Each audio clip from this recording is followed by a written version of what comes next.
Hello students, welcome to Aryam English classes. Aryam English classes Surajpur में आप सभी का स्वागत है।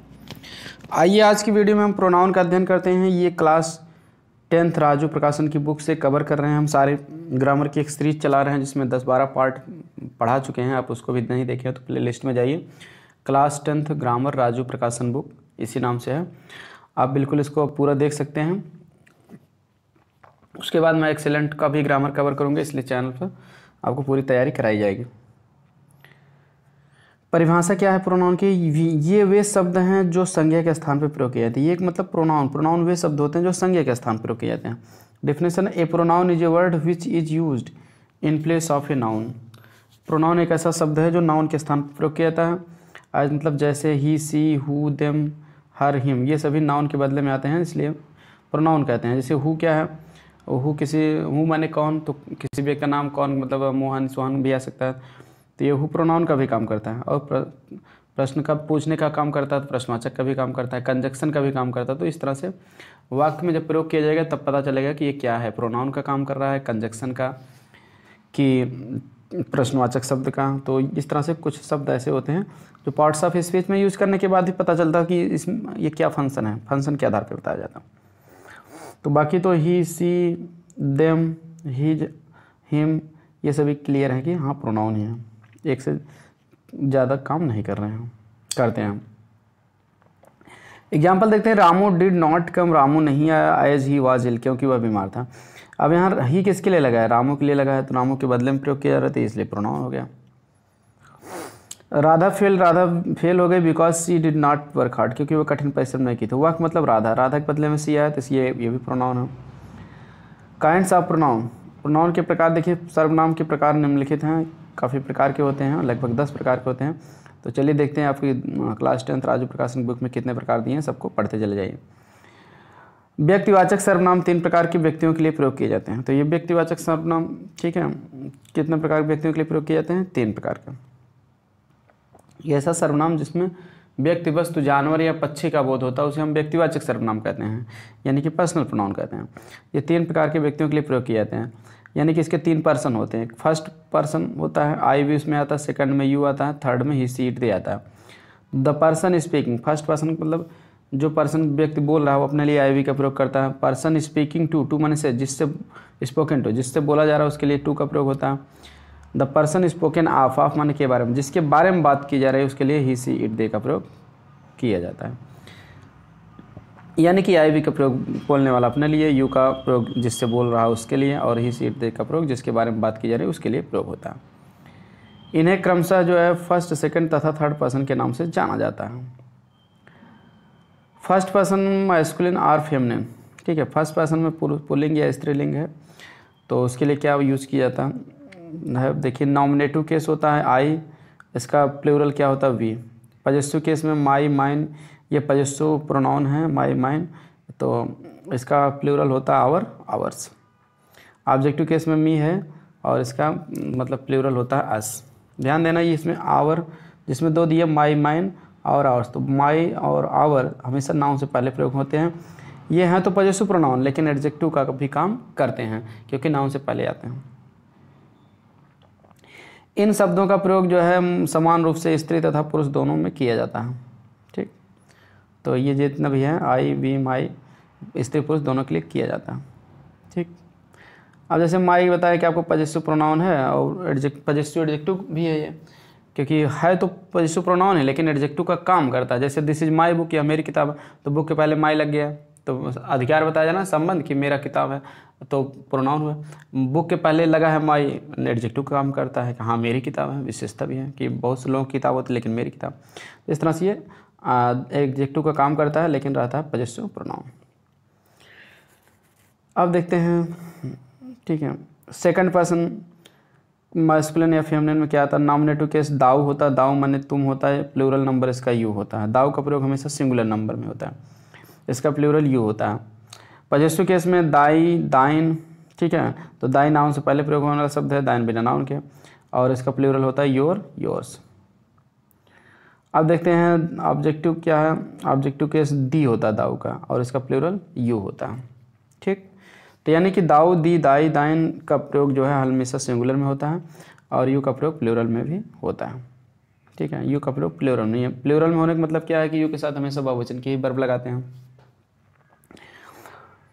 इन शब्दों का प्रयोग भी स्त्री पुरुष के लिए समान रूप से होता है। यू, योर, यू का प्रयोग सिंगुलर तथा प्लूरल दोनों में किया जाता है। अब यहाँ देखिए बताया गया प्लूरल है ना, दाऊ, दी, दाई, दैन का प्लूरल यू होता है, लेकिन बताया क्या गया यू, योर, योर का सिंगुलर तथा प्लूरल दोनों में प्रयोग किया जा सकता है। मतलब वर्ब तो इनके साथ बहुवचन की प्रयोग करेंगे, लेकिन जो है इनके साथ हम सिंगुलर प्लूरल दोनों का नंबर का प्रयोग करते हैं। नंबर, जैसे नंबर का मतलब ये है, जैसे हम कहते हैं कि यू शुड डू, तुम्हें करना चाहिए, योर वर्क, अपना काम। ठीक है, फिर योर सेल्फ माने होता है स्वयं, एक वचन के लिए योर में हम सेल्फ जोड़ते हैं। ठीक है, तुम्हें अपना काम स्वयं करना चाहिए, तो एक लोगों को बताना चाहिए कि तुम्हें अपना काम स्वयं, तो योर सेल्फ लगा दो।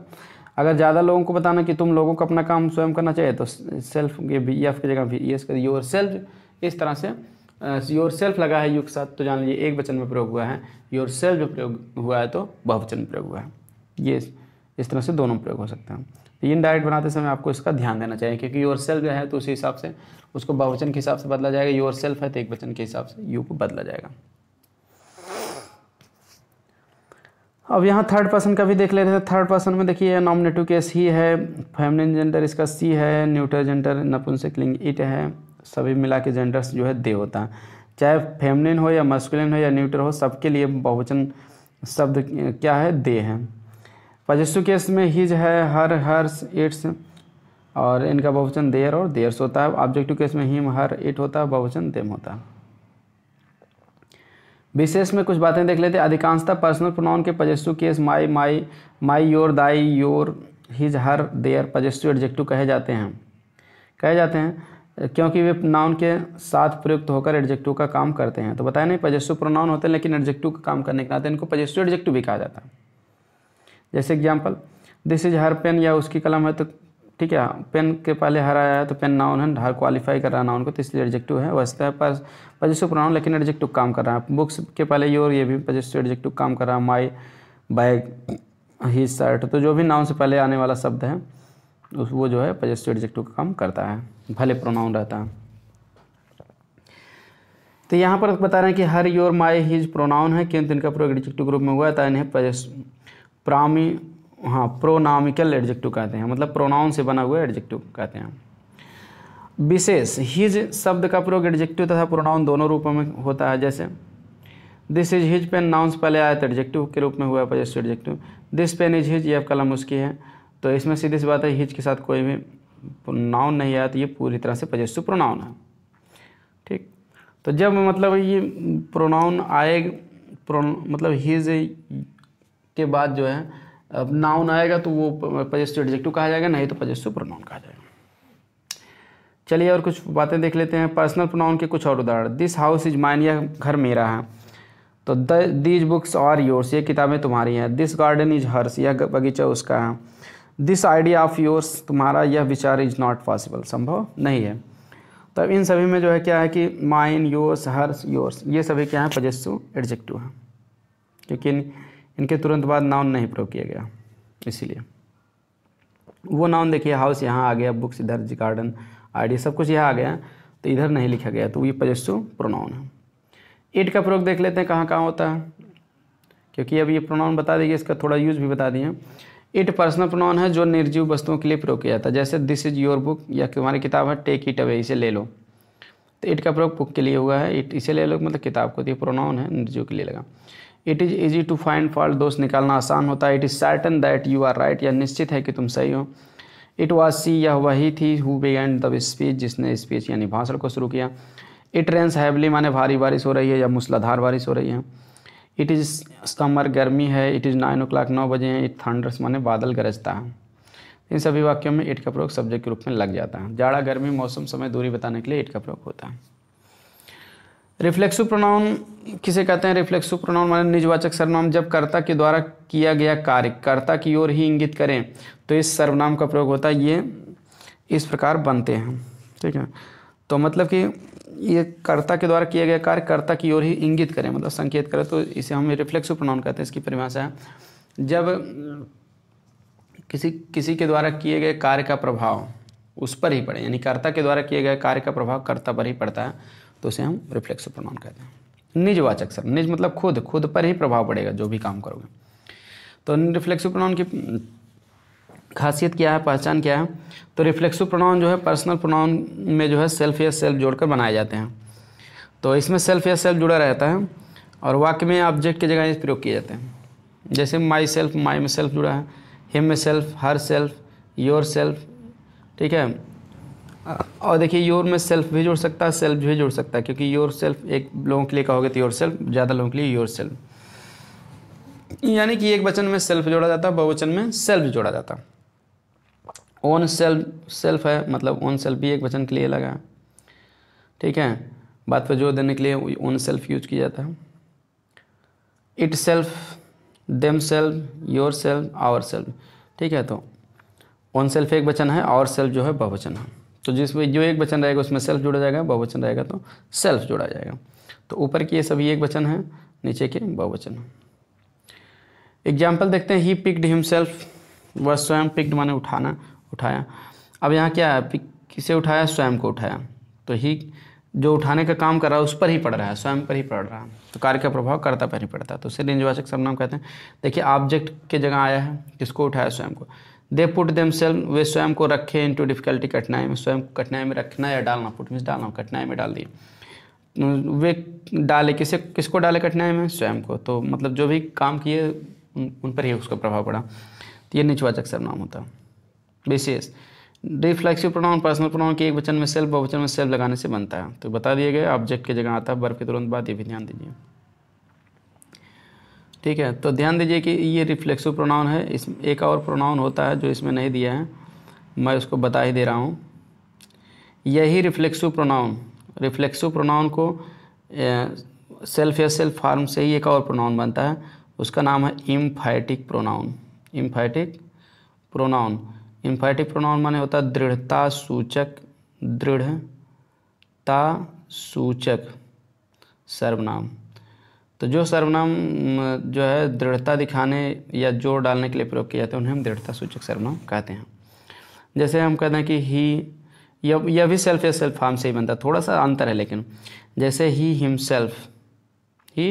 हिमसेल्फ सा द थीव, वह स्वयं चोर को देखा, ठीक है। तो यहाँ कर्ता के तुरंत बाद आ गया हिमसेल्फ, वह चोर को देखा, लेकिन हिमसेल्फ बात पर जोर देने के लिए कि वह स्वयं चोर को देखा। तो यहाँ कार्य का प्रभाव खुद को नहीं देख रहा, चोर को देख रहा है, तो कर्ता पर नहीं पड़ रहा है, बात पर जोर देने के लिए प्रयोग किया जा रहा है। तो ये इसमें इम्फैटिक प्रोनाउन होता है, ठीक है। जैसे हम कहते हैं कि I myself did this work, मैं स्वयं यह कार्य किया, ठीक है। तो मैं कार्य कर रहा हूँ तो प्रभाव नहीं पड़ता जा रहा है, बात पर जोर देने की, मैं यह कार्य किया, मैं स्वयं यह कार्य किया, ठीक है। तो इस तरह से सब्जेक्ट के तुरंत बाद आता है सेल्फ या सेल्फ फॉर्म, तो उनको इम्फैटिक प्रोनाउन भी कहते हैं। डिमॉन्स्ट्रेटिव प्रोनाउन किसे कहते हैं? डिमॉन्स्ट्रेटिव प्रोनाउन में दिस, दैट, दीज, दोज आदि आते हैं। यद्यपि डिमॉन्स्ट्रेटिव एडजेक्टिव हैं, किंतु जब इनका प्रयोग संज्ञा के स्थान पर किया जाता है तो वे डिमॉन्स्ट्रेटिव प्रोनाउन कहते हैं। यानी कि ये बता रहे हैं कि this, that, these, those adjective भी हैं, प्रोनाउन भी हैं, लेकिन एडजेक्टिव कब रहेंगे? जब इनके तुरंत बाद नाउन रहेगा तो एडजेक्टिव, और नाउन नहीं रहेगा ये नाउन के स्थान पर ही आ जाएंगे। तो सीधी सी बात है डिमॉन्स्ट्रेटिव प्रोनाउन। डिमॉन्स्ट्रेटिव प्रोनाउन की परिभाषा क्या है? संकेतवाचक सर्वनाम इसकी हिंदी होती है। तो डिमॉन्स्ट्रेटिव कहते हैं कि जो प्रोनाउन किसी नाउन की ओर संकेत करे उसे हम संकेतवाचक सर्वनाम कहते हैं। जो प्रोनाउन किसी नाउन की ओर संकेत करे उसे संकेतवाचक सर्वनाम या डिमॉन्स्ट्रेटिव प्रोनाउन कहते हैं। ठीक है, तो उदाहरण देख लेते हैं। इसमें दिस, दैट, दीज, दो जाएगा तो इनके तुरंत बाद नाउन नहीं रहेगा, इतना जान लीजिए। दिस इज ए बुक, यह एक किताब है, तो दिस प्रोनाउन है, किताब की तरफ इशारा किया जा रहा है, दिस इज ए बुक। हम दिस की जगह ऐसे भी कह सकते हैं राजू प्रकाशन इंग्लिश इज ए बुक, ठीक है, या दिस इज राजू प्रकाशन बुक, ऐसे भी कह सकते हैं, लेकिन नाम नहीं लिखे हैं, दिस केवल लिखे हैं। दीज आर पेन्स, ये कलमें हैं, कलमों का नाम नहीं लिखा गया है, ठीक है, रेनाल्ड है कि ठीक है, और मॉन्टेक्स है, कोई भी नहीं लिखा गया। दैट इज़ रेड फोर्ट, वह लाल किला है, तो लाल किला, ठीक है, बिल्डिंग की तरफ इशारा दैट का है। दीज आर फ्लावर्स, ये फूल हैं। तो कुल मिला के दिस, दैट, दीज, दोज के तुरंत बाद कोई नाउन नहीं रहता तो इनको हम डिमॉन्स्ट्रेटिव प्रोनाउन कहते हैं, और नाउन रहेगा तो वर्ब के बाद रहेगा। अब देखते हैं आगे डिस्ट्रीब्यूटिव प्रोनाउन। डिस्ट्रीब्यूटिव प्रोनाउन क्या होता है? ईच, आइदर, नाइदर को डिस्ट्रीब्यूटिव प्रोनाउन कहा जाता है। विभाग सूचक सर्वनाम इसमें इसे कहते हैं। क्योंकि ये किसी व्यक्ति या वस्तु की ओर इशारा करते हैं, अतः इनका प्रयोग सदैव एक वचन में किया जाता है। किसी व्यक्ति या वस्तु की ओर इशारा करते हैं, इसलिए इनको एक वचन में प्रयोग किया जाता है। डिस्ट्रीब्यूटिव प्रोनाउन, ध्यान देना ये कि डिस्ट्रीब्यूटिव प्रोनाउन माने विभाग सूचक सर्वनाम। इसका परिभाषा हम बता दे रहे हैं आपको सिंपली, कि जो प्रोनाउन, ठीक है, वाक्य में सूचित प्रत्येक व्यक्ति या वस्तु को, वाक्य में सूचित प्रत्येक वस्तु या व्यक्ति या वस्तु के लिए प्रयोग किया जाता है, उसे हम विभाग सूचक सर्वनाम कहते हैं। मतलब कोई ऐसा प्रोनाउन जो वाक्य में जितने लोगों को कहा गया है सबकी ओर से सूचित करे, वाक्य में सूचित प्रत्येक व्यक्ति या वस्तु की तरफ, ठीक है, संकेत करता है, उसे हम विभाग सूचक सर्वनाम कहते हैं। ठीक है, मतलब वाक्य में जितने लोग रहेंगे, 2 लोग रहेंगे या 2 से ज़्यादा लोग, सबके लिए जो बात कही जाएगी, उसलिए पूरे विभाग की बात की है। जो प्रोनाउन वाक्य में प्रत्येक व्यक्ति या वस्तु के लिए प्रयोग किया जाता है, ऐसा सिंपली आप कह दो, जो प्रोनाउन वाक्य में प्रत्येक व्यक्ति या वस्तु के लिए प्रयोग किए जाते हैं, वाक्य में सूचित प्रत्येक व्यक्ति या वस्तु के लिए प्रयोग किए जाते हैं, उन्हें हम विभाग सूचक प्रोनाउन कहते हैं, डिस्ट्रीब्यूटिव प्रोनाउन। इसलिए हिंदी में इसको कुछ लोग प्रत्येकवाचक सर्वनाम भी कहना पसंद करते हैं, कुछ विद्वान। तो इसमें कौन कौन से शब्द आते हैं? Each, either, neither. ईच, एक बात ये भी ध्यान देना, ईच, आइदर, नाइदर के तुरंत बाद कोई नाउन नहीं आएगा, क्योंकि ये प्रोनाउन है, नाउन के बदले में आते हैं, इनके साथ नाउन नहीं आता है। नाउन आता है तो ये एडजेक्टिव हो जाएंगे, जैसे दिस, दैट, दिस, दो, के बाद भी नाउन नहीं आता।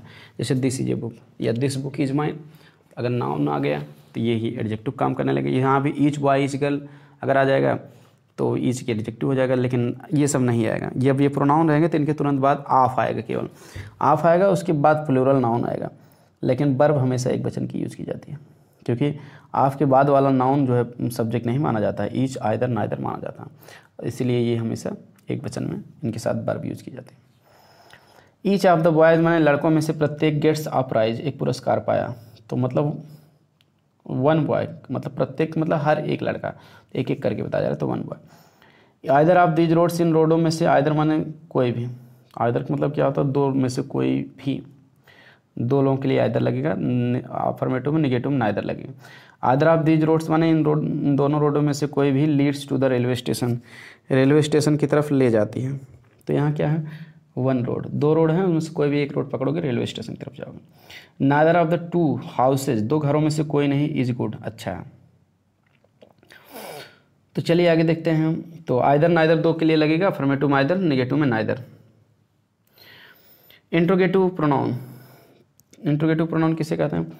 जो शब्द प्रश्न पूछने का काम करते हैं, जो शब्द वाक्य में प्रश्न पूछने का काम करते हैं, उन्हें इंट्रोगेटिव प्रोनाउन कहते हैं। देखते हैं, जब शब्द वाट, हु, हुम, विच, हुज वाक्य में प्रश्न पूछने का कार्य करते हैं, तो उन नाउन्स के लिए प्रयोग किया जाता है जो कि उन शब्दों के से प्रश्न पूछने के परिणाम स्वरूप होते हैं, तो इन्हें इंट्रोगेटिव प्रोनाउन कहते हैं। तो आप सिंपली कह दो कि जो प्रोनाउन वाक्य में प्रश्न पूछने का काम करते हैं, उन्हें प्रश्नवाचक सर्वनाम कहते हैं।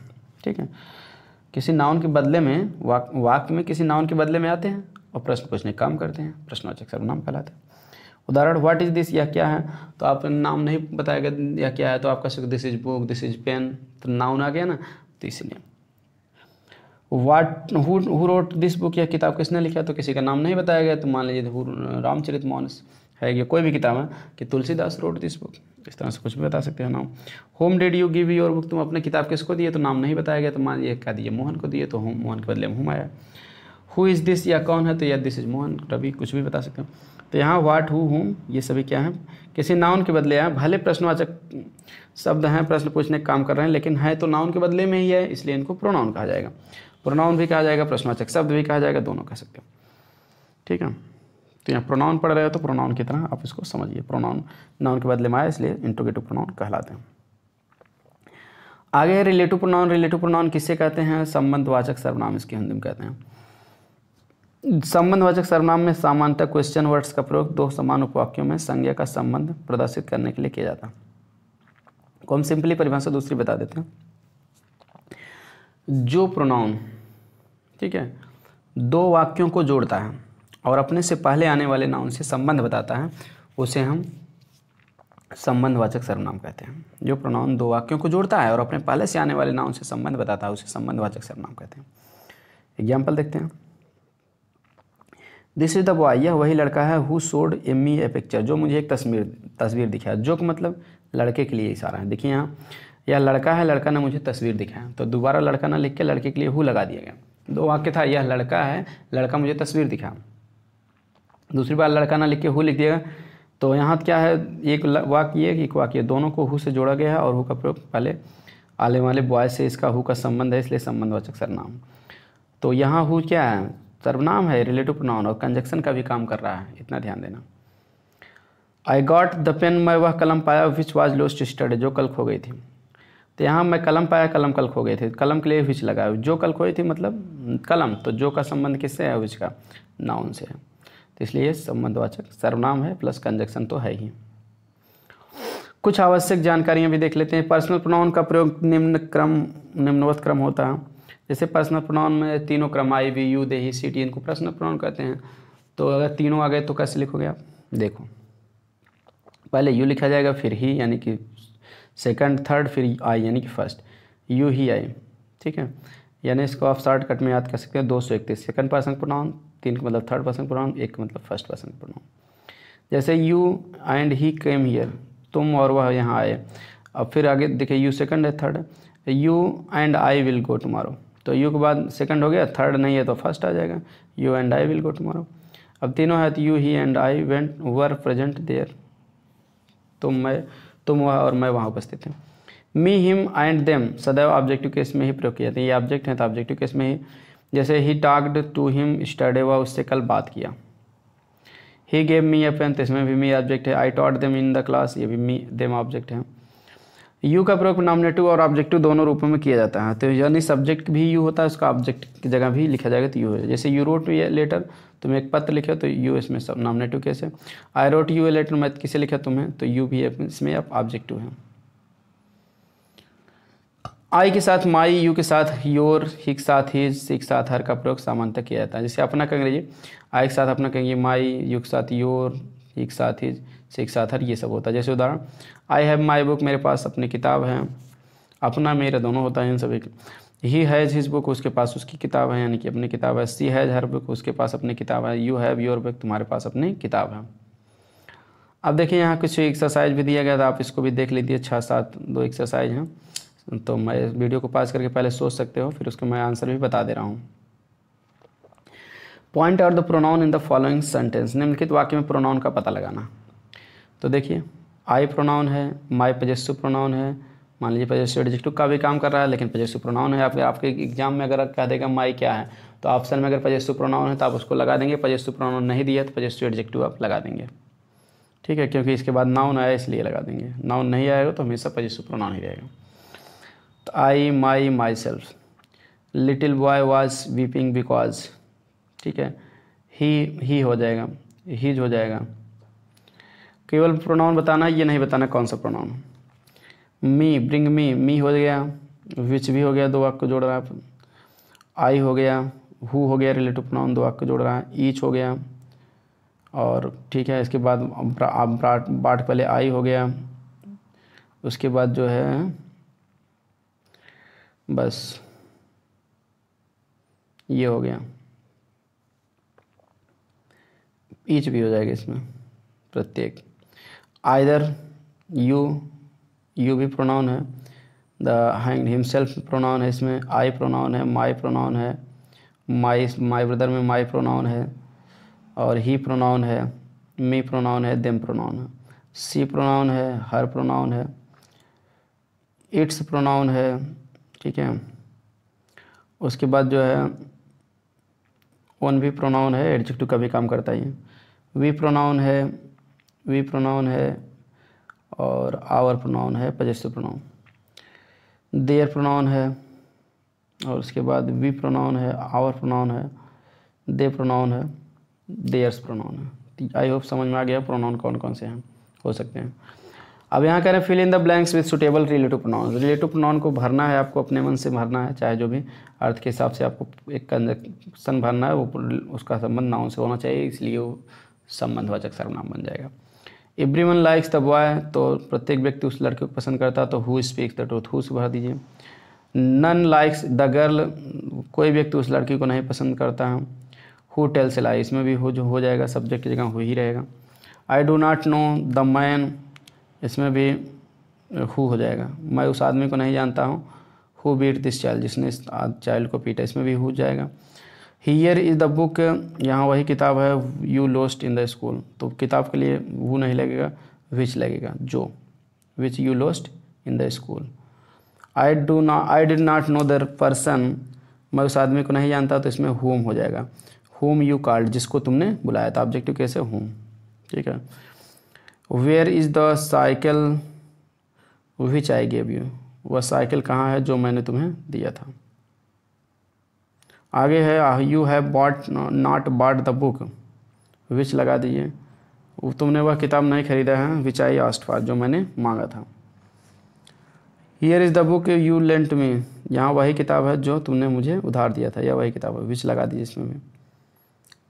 दिस इज़ द हाउस, या वही घर है, that belongs to, which belongs to my, जो लगा दिए, निर्जीव के लिए विच लगा दिए, which belongs to my sister, जो मेरी सिस्टर का है, ये वही घर है। The man who cheated you कर दीजिए, वह आदमी हु चीटेड यू, जो तुम्हें ठगा था, हैज़ बीन अरेस्टेड, गिरफ्तार कर लिया गया। तो आई होप समझ में आ गया होगा। आज की वीडियो में यही इतना ही, और इसके बाद अगले वीडियो में हम आपको एडजेक्टिव पढ़ाएंगे, फिर एडवर्ब, ये सब पढ़ाएंगे, पूरा पार्ट्स ऑफ स्पीच कवर कराएंगे, फिर पूरा आपका इनडायरेक्ट वगैरह सब कुछ पढ़ाएंगे, पूरा जितना भी आपके कोर्स में पूरा राजू प्रकाशन की बुक कवर करेंगे, फिर एक्सीलेंट पे जुटेंगे। तो इसलिए चैनल को सब्सक्राइब करके रखिए, और अगर आप कक्षा 10 में हैं तो आप ए लेटर टू गॉड पहला पार्ट है, उसकी वीडियो भी अपलोड है, क्लास 10 प्लेलिस्ट में जाके देख सकते हैं। बाकी जल्द ही हम आपको और भी पार्ट की भी वीडियो आपको अपलोड करेंगे ग्रामर कवर करने के तुरंत बाद। मिलते हैं नेक्स्ट वीडियो में। थैंक्स फॉर वॉचिंग वीडियो पसंद आए तो लाइक, सब्सक्राइब, शेयर जरूर करें।